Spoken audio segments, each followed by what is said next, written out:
Hello, everyone. Welcome back again to The Power of Food, a live streaming edition of Symposium de Sangue na Guerra. This is the media issue with three food journalists, very special guests of this The Power of Food. We'll have Alexandra Prado Coelho from Público.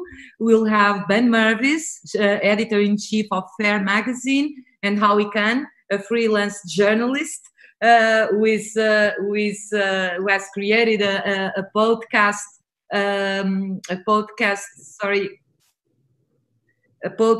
about food.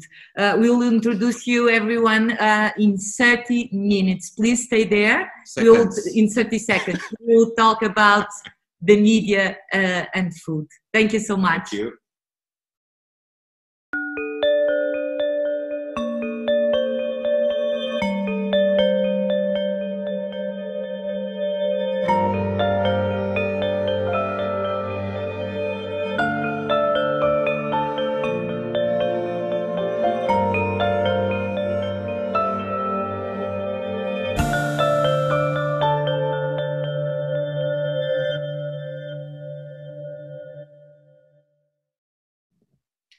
Hi again. As promised, we are back to talk about journalism, media, and food. We have Alexandra Prado Coelho.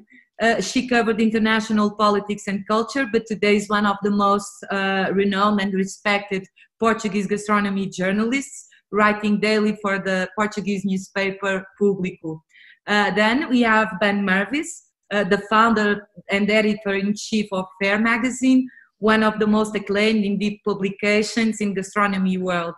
Is also lead researcher for Netflix Chef's Table and the author for forthcoming Phaedon book on British food. Then finally we have Howie Khan. Howie is a freelance journalist, contributes to leading publications such as Details, GQ, O, WSG, and Grantland, and is James Beard and Hoopwood Awards winner. In response to the current crisis, he created Takeaway Only, a podcast to support hospitality community. Welcome, Alexandra, Ben, Howie. It's a great pleasure to have you here. The industry of food is passing through a huge crisis. How does this changes the way you journalists and writers look, think, and write about food, chefs, and restaurants? Ben? So I wear a few different hats as a writer, as an editor, as a researcher. So it's changed. The crisis has changed things for me in a few different ways. Thankfully, we had already done research trips and photography shoots for the next issue of our magazine. So in this period, we're not as affected as other publications could be. And one positive thing is that while people aren't able to travel, they haven't tired of dreaming of traveling, and so armchair travel is not dead. And so we've stuck as much as we can to our normal plans, but we've tried to make the magazine as accessible as possible. So we've created a site-wide discount for anyone to buy magazines a little cheaper than usual. We're offering free magazines to those who've been, for instance, within our industry and beyond, who've been laid off or are otherwise struggling. And we've started offering digital copies of the magazine in a way that's like our version of takeaway food. That's something we would not have considered before. So that's just one way. But yeah. Alexandra. Well, we've been trying to, it's a daily newspaper. So what we try to do is to reflect what's going on. So the situation every day, we have much more readers today than we had before. So people have been following all the story, the COVID story, and food is a part of it. So basically on a daily basis, we have to cover the most urgent issues. the restaurants are closed. What are they going to do? How will they open? The takeaway solution, is it working? Is it not working? So what we try to do in our supplement, we have this food and wine and travel supplement that we still publish every week, every Saturday. The thing is that people cannot travel, so we had to take all the travel part of the supplement, which gave more space to the food and wine, because that's something that people can have at home. So that's curious, because no travel, no international travel, absolutely out. Basically, you can write about gardens or open spaces, outside spaces, but mainly food was an issue, a very interesting issue now. And so we did this cover on how the restaurants are resisting, how they are trying to survive, and with a lot of examples of things that people are trying to do, and also trying to reflect the state of mind of the chefs and the people that have restaurants, because everybody was really lost, especially in the first weeks. They were completely lost with what they were going to do, how they were going to react to all this. And then there was this moment when they, with all the things that started to, take away all these solutions, very small solutions, but they gave a new hope to people that things could start to evolve to this called new normal. And now what I feel is that people are already, again, very nervous about the impact of how are they going to open, what's all the measures that are going to be, all the rules, the new rules and everything. So we try to reflect on all that. That's just for now. I can explain later what other ideas we have for the future. But basically now we have to deal with the present situation, and the present situation is very, full of question marks. Howie. I'm having a similar experience. I think the main thing that's changed for me is this feeling of urgency. I've gone from covering a beat that was about joy and creativity and community and deliciousness, and one that was largely based on traveling all over the world, to being faced with a situation where all those places that manifest the joy and creativity and deliciousness are suddenly endangered and fighting for their own survival. A survey of restaurateurs in America showed that as much as 80% of restaurant owners don't think their restaurants will be able to open up at all once the coast is clear after COVID-19. So essentially, I went from being a kind of la-di-da gastronomy reporter. I've always taken my beat seriously, but in all honesty, it is a fun beat. I've covered other things that are much more tragic in society, but this is a fun world. People in the hospitality business are wonderful people. They're welcoming. They're good at sharing. They open up their doors for you. And I've followed their good stories for the last 20 years. I've been riding a wave of happiness. So now is not the time for me as a journalist to shrink away from that beat and those stories. It becomes even more important now.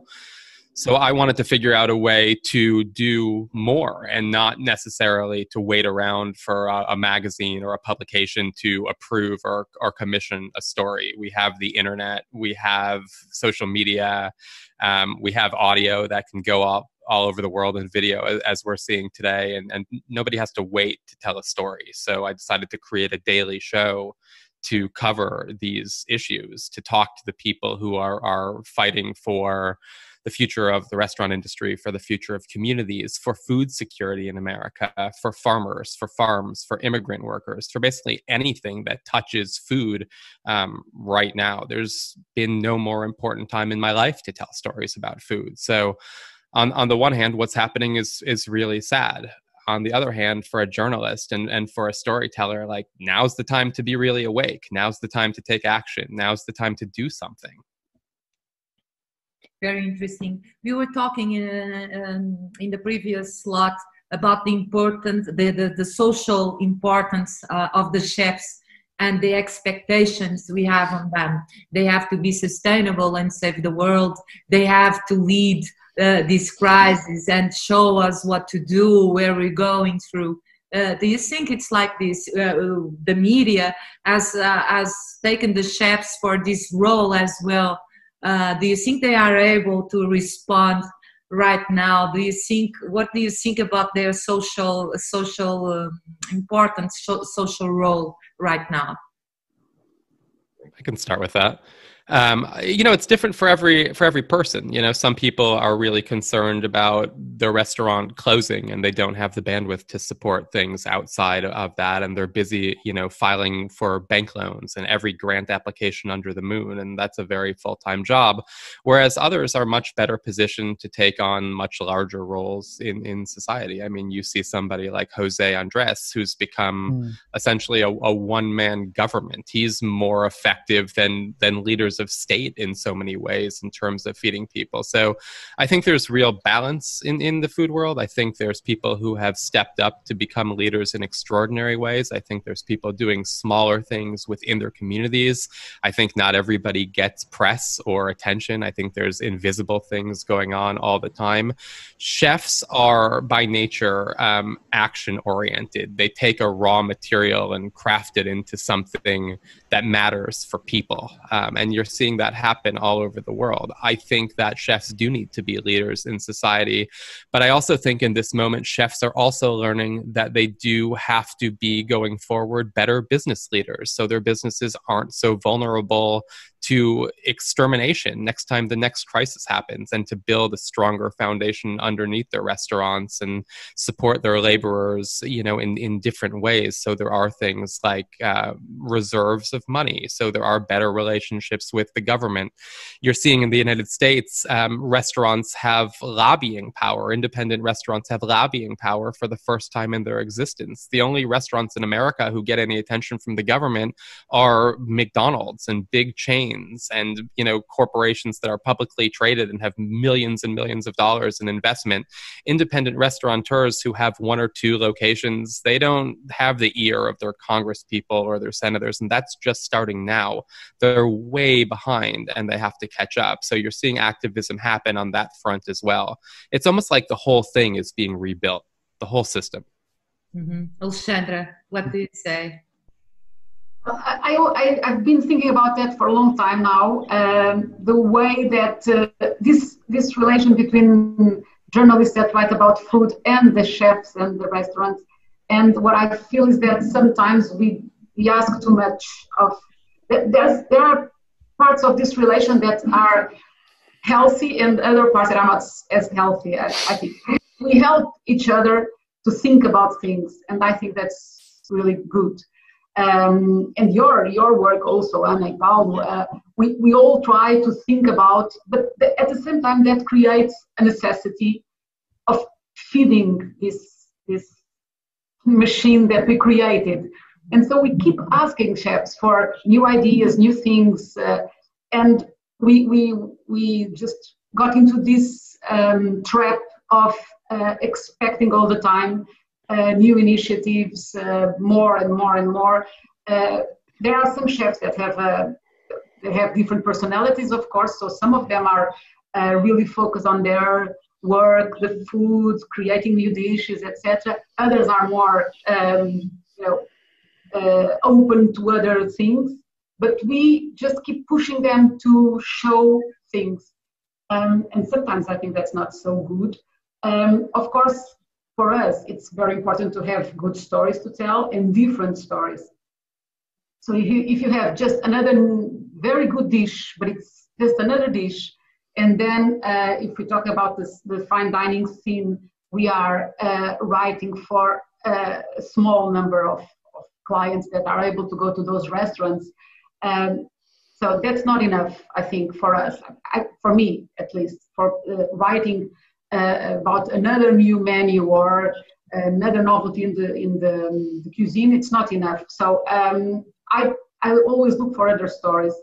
I don't know the effect that has on pressure on chefs that all this creates. Not myself, of course, but all the system that was created around this. And also the agencies that work with the chefs that try also to promote new things to, for the journalists to have stories. So I think that we must just relax a bit about all that and try to find a more balanced way of dealing with all this. So the pressure is not so much on the chefs. And what I try to do is to find stories around the restaurants, not only through the chefs. They don't have to go through the chefs. So one of the things that I've been working on, and I think it's really interesting for me to try to understand, is the whole food system. How does it work? And I think this crisis was a very good opportunity to look at it and question it and try to understand what is wrong in the food system, what can be fixed. So I'm always going to write about restaurants and chefs, but I want to open the story and maybe not push chefs so much to give us, new stories all the time. Mm-hmm. And so what I would say is that FAIR is more limited in the sort of approach that it can offer to this because of its focus. But as an individual, I would say that one of the topics I've been thinking quite a lot about as someone who's connected with restaurants and chefs, and many, if not most, of my friends are chefs or working in restaurants, is the chef as an individual. And I've been increasingly worried about, to be honest, the effect that the crisis has had and will continue to have on mental health and well-being within the industry, which was already, a key issue. I mean, people who work in our industry give themselves so completely to the restaurants that they work at. It's not so much a job, more like a lifestyle. So in addition to many people losing their livelihood, they've lost their lifestyle and their creative outlet, where they've spent most of their life over the last 5 or 10 years. So I don't know, that's one thing that I've been kind of trying to reach out on a personal level with, just kind of connecting with friends. And I mean, seeing, I suppose I'm kind of taking a different angle to this, but looking at the chef as an individual and less about their public facing kind of persona, and thinking about my friends who've had to shutter places and what life is like on a day-to-day basis, knowing how much of themselves they gave to their restaurants. I don't have answers to that. It's just something that I try to get involved with, kind of behind the scenes, and try to help out with in ways that I can. I actually think that's a good answer. I mean, I think that one of the things that's manifesting publicly are these check-ins that people are having with each other. And I think you're seeing a much more complete picture now in media about what the life of a restaurant and a chef and a server and a maitre d' and a bartender really looks like than you have in years. And I think it comes from that deep personal interest. I think, the journalists who cover this world, we sink our teeth in and we kind of don't let go. So we know the people we're covering really well. It's not like these people's personal lives are unfamiliar to us. It's just that maybe there's been a little bit more separation in the past in showing how much we actually know about these people as humans, because we're presenting journalistic pieces. But the truth is, I report on people who I've known for 20 years. I know a lot more about them than I've ever been able to say in the press. I write for the Wall Street Journal. We don't talk about our feelings. You know what I mean? But I think now you're seeing a lot more tenderness surrounding all of this. And I think that does stem from this personal connection we have and this ability we have to reach out. I think it's changing the story. I think it's good. Absolutely. Sorry. I think restaurants and chefs and the whole industry will become more, more intimate, more I mean, will work on these feelings, because this is a global social experience. I mean, we are thinking about other things we didn't used to at this daily basis. Do you think this will change as well? Can I? Any of you? I think that I have been thinking about this experience of the lockdown and everything, and the feeling I have is, well, I'm not talking about restaurants now, I'm talking about our experience as individuals in our houses, is that we are living this, like, this is really life-changing, and this is an experience that will, we are going out to the streets again, and everything will be new. I tend to think that things are going back to normal much more than we think at this moment. So we look now through the lenses of our experience in the house. We feel like we have been inside our houses for 1 year, and it's not, it's 2 months. So I think that it's not going to be that different. I think the economic crisis will be terrible. The number of restaurants that will have to close will be big. Unfortunately, it will be have a huge impact, I think. But when people say, for example, that now I was reading Adrià the other day saying that we have to focus on financial, and Alexandre Silva yesterday also said that we have to focus on financial aspects and the financial sustainability of the restaurants and everything, the operation. I think that's, of course, there was this idea that Alexandre said that we have to invest all the time and keep on investing and getting bigger, and everything was just growing. I think it's good that people just focus more on that for now, but I think that the creativity side and all the trying to offer an experience side, it will be there. It will not disappear. So I think that's not a problem. We will recognize a lot of things in the restaurants that will survive after this. I don't think they will be that different. Even now with the shops in the streets, people are going with masks and everything, and for the first days you find it strange, and it's very, very, we adapt very quickly to these things. So now for a couple of days I've been looking at people wearing masks on the shops, and I feel it's already quite normal. I don't think about it that much. Of course, the restaurants are a different story because it should be more relaxed. But I think that people will adapt to the rules and will become more flexible about certain things, and will go back to a certain normal. Unfortunately, with less restaurants. Yeah, I have no idea. I mean, I kind of look to people who have lived through different periods of time to kind of comment on what it means to live through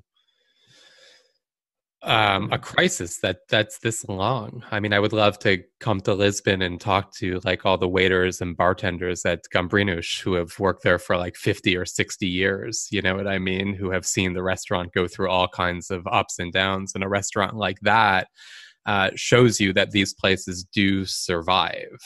This is not the first terrible thing that's happened in the course of the world. There are restaurants that have spanned centuries. So I'm actually really curious about who holds the stories to those and who understands what survival really means and what kind of creative measures were taken in the past. I mean, this is definitely something that's your territory, Ben, as a scholar of history, and I'm sure you've been looking into that too. Ben. Yeah, sorry, my internet has gone a little bit in and out. Can you there? Repeat the question? Yeah, I was just talking about kind of looking to history for some answers and, looking to people who have survived and who have taken other creative measures throughout the years. I was talking about old restaurants being kind of totemic sources of wisdom to look to in these moments. Absolutely. And I think that I mean, this is a creative industry, and I don't have, like anyone else, I have no clear idea of how things will be on the other side and how long this will drag on for. And obviously, there are so many factors that play into what survival will look like for the industry. I just think that I have this maybe kind of blind hope. Maybe I'm looking at it with rose-tinted glasses, but we are working with highly creative, very intelligent people who will find a way to endure. This is their passion. This is their life. And I think that you've already seen it in the countless ways that people have adapted their restaurants to whatever their environment is, or chosen to shutter it for the time being, and people kind of coming to terms with new reality. And I think that will continue to develop, and hopefully we'll see more positive changes to, you talk about not just the restaurant industry, but problems that we had, that we were facing as a society, and how we don't want to go back to the normal that we were facing before. And I think that there will be that will be applicable to our trade as well, and looking at more sustainable business models that can endure crises, and lobbying for policies that support restaurants in difficult times as well. Sorry if that was a kind of spotty answer. Alessandra, I was actually thinking about something you said about how you kind of feel the new normal is already starting. And that's kind of something I also heard from some folks I was talking to in Denmark last week. And it seems to be a European feeling in certain countries. It's not the case here. I don't think anybody quite can feel what normal is. So I do wonder how things are going to be widely different in different places. How a restaurant in America now is going to feel really different than being in a restaurant in Lisbon, and really different than a restaurant in Hong Kong, and really different than a restaurant in Copenhagen. Might make eating out really interesting, actually, just from a kind of intellectual curiosity point of view, I guess. I think that what we have here is that, well, we were very fortunate. We didn't have the impact of the COVID like other countries had. So I think that we are not as traumatized as others are.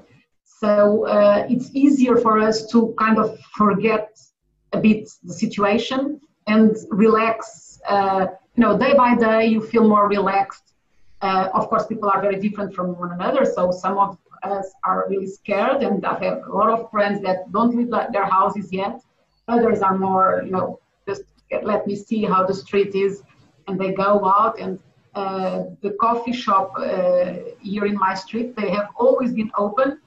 People cannot go in, but they serve coffees on the outside. So every day I go by and I get my coffee, and so things have this kind of, it became more or less a routine for me to go there. But that's because we didn't have the impact that others had. Of course, I have to recognize that it's not the same situation as in Spain or Italy even. So I feel it's easier for us. But anyway, I have a lot of friends also that are asking when do the restaurants will open, because I really want to go back to the restaurants. So that gives me some hope that things will go back to a certain normal. I don't know. It's might be wishful thinking, but I really hope so. I like your optimism. But tell me, as journalists, will this crisis and all the feelings that we are experiencing at this moment, will this change the way you write about food, the approach on food? I'm, for instance, the STAR system. We have been building this. We, as well as organizers, as event organizers, you as journalists, the social media. There's a lot of a lot of things contributing to this START system, and I think maybe some chefs are feeling the pressure. That's why I asked you in the beginning, what about the chef's responsibility, social responsibility right now? Maybe we demand too much of them. Maybe we have a huge expectation. How will we write about their work and everything around the chef's work? I mean, there's a lot of players and people. Of course, you already do this, but what I ask is, it will be different from now on. Do you think there are different values from now on as journalists? Talking about the food industry, of course. Ben? I think that one thing that that really got me early on was, of course, as many chefs are concerned with, whether they admit it or not, with ranking systems, with stars, with the 50 best and so forth. And I think that understandably, those rankings came under a lot of criticism in the beginning for the way that they they didn't really do anything to start with. I think that that's begun to change, but I think that this crisis can, I think it will put into perspective what is the priority. And many great food pieces have come out on this topic already that are kind of showing the value of, for instance, looking at how many tourists restaurants are existing on, like the fine dining restaurants, for instance, versus the locals of their country. I remember reading a piece by Lisa Abend that was about restaurants in Sweden and how they are kind of like how the Swedish populace is going back to restaurants that they felt that they weren't able to get into or weren't able to get a reservation at before. And I think that hopefully these restaurants will also start readapting to their neighborhoods and becoming more accessible, not just to locals and to the kind of average diner. Not that I'm kind of proposing that we like step back from fine dining, but I think there are a lot of lessons to be learned on, like I said before, the priorities of, what are we doing this for? We're doing this to make people happy. And I think that I'm optimistic that there will be some, what I see as positive changes there. I think that a lot of things that we are going to develop in the future probably were already becoming huge themes before. So all the waste, food problem, the sustainability, the climate change, what we eat. Anna and Paulo, you worked a lot around that. Also, the fish, for example, yesterday there was this talk about the fish, the sustainability of the fish industry, the meat, should we eat more meat, less meat? So all that, I think it's going to be even more a topic. But I don't think that we have to force the chefs to worry with that, because as we said before, they don't have to save the world. So some of them, I think, are really worried about those things and really feel that they have to do something. It's a very true thing for them. Others are not. So the ones that are just following the trend, I think it's not worthwhile. I think they should follow what really it's important for them, and we shouldn't force them to be like, okay, so the world is, the climate change is going to destroy this and that, so what are you going to do? Okay, let each one follow what their heart asks for. But at the same time, one of the things that Ben said, I think it's really important, and that's one of the things that I've felt in the last years that was becoming a problem. The price of food, even for the middle class, the normal, clients like me, my friends, you, I suppose, it's becoming more and more difficult to go to the restaurants. You want really love being in restaurants, wants to go and to taste this and taste that. But all the tourism phenomenon in Lisbon and in Portugal, made that more and more difficult. So I think that's going to be, everybody talks now of the importance of the domestic market, so the Portuguese clients going back to restaurants.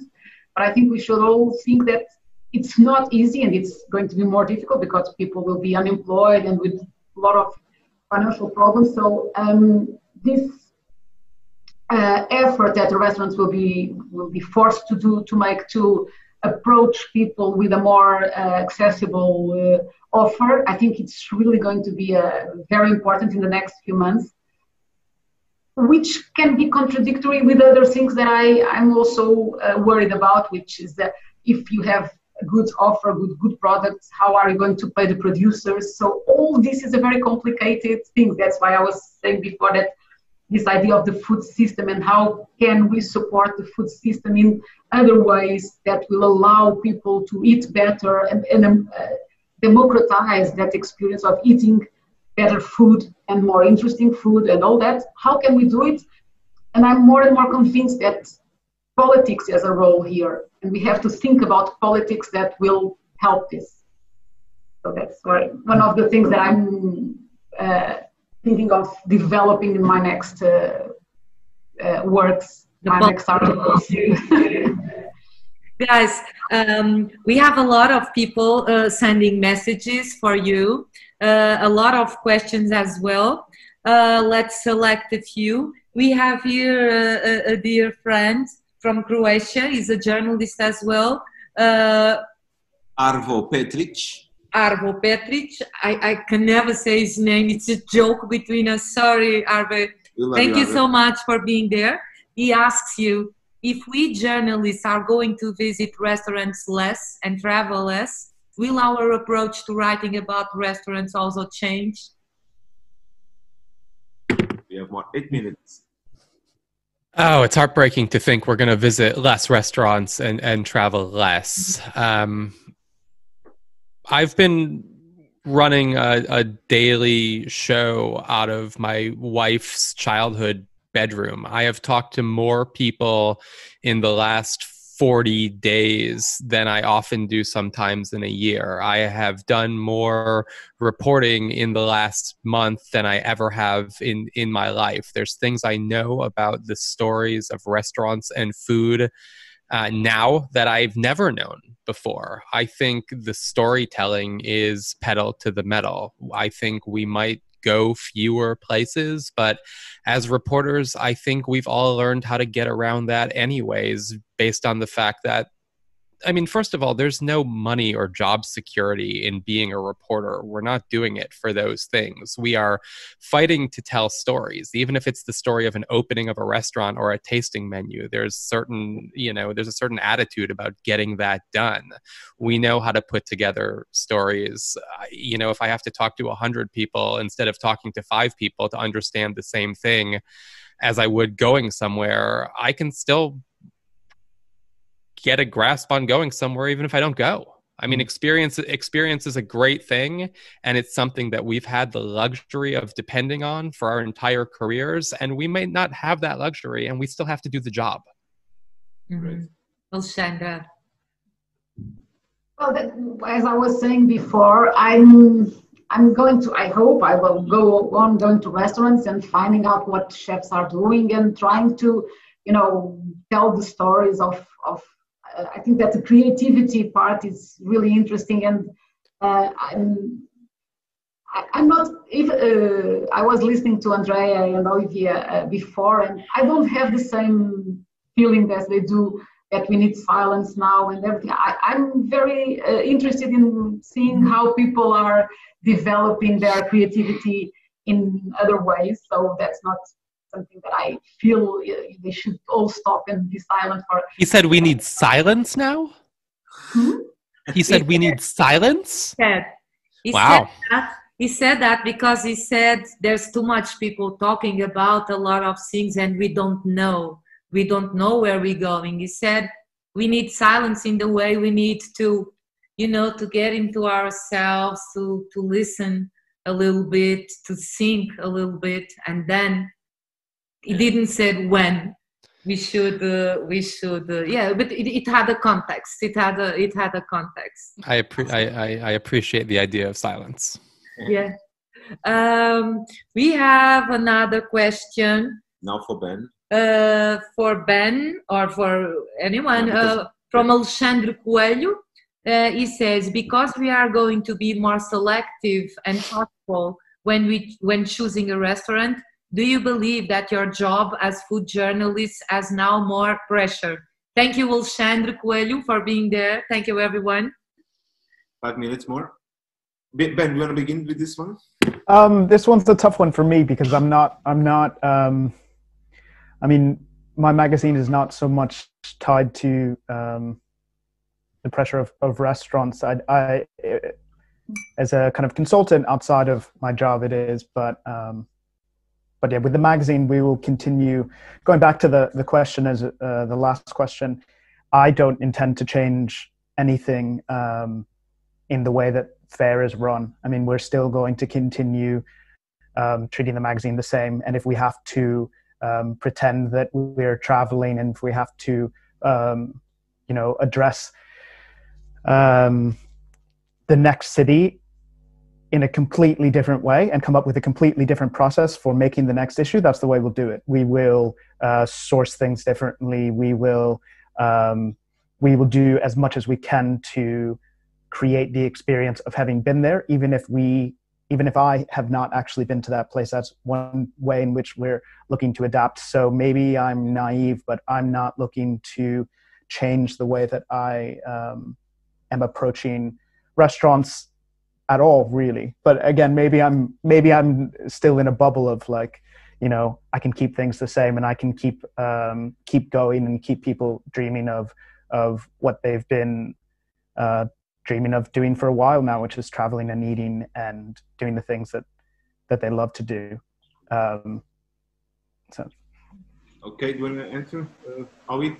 Yeah, I mean, I think it's important to have that kind of baseline vision to stay engaged. And I think it's important to be uncompromising about the storytelling you want to do. Part of what makes, an independent global press wonderful is people hunt down the stories they want to tell, and they make sure they get out there. So, I mean, I think if anything changes, I think the appetite should change. It's a great time to tell stories. Got to fight to get them out there.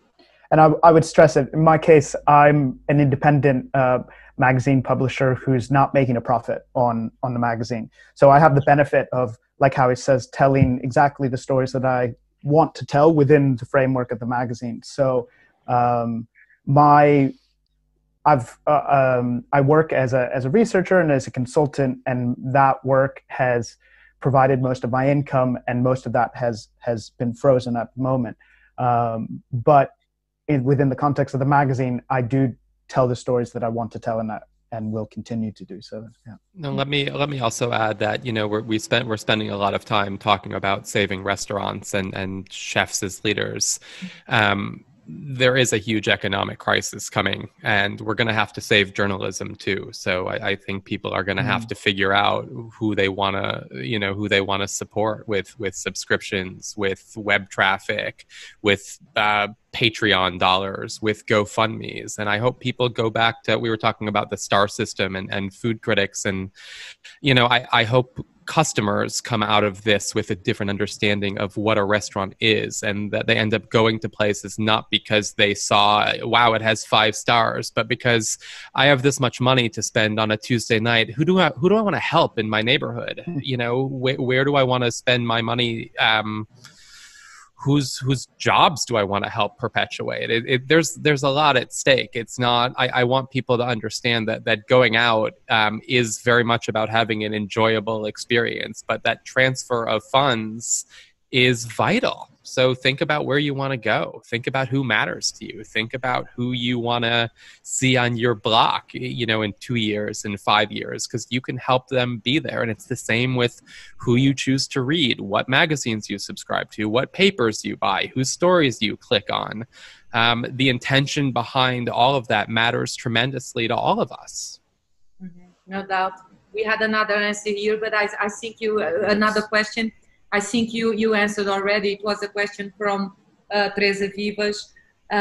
which is a close friend as well. She was wondering, asking, where should we go? I miss restaurants. And she says she found, we find comfort in food.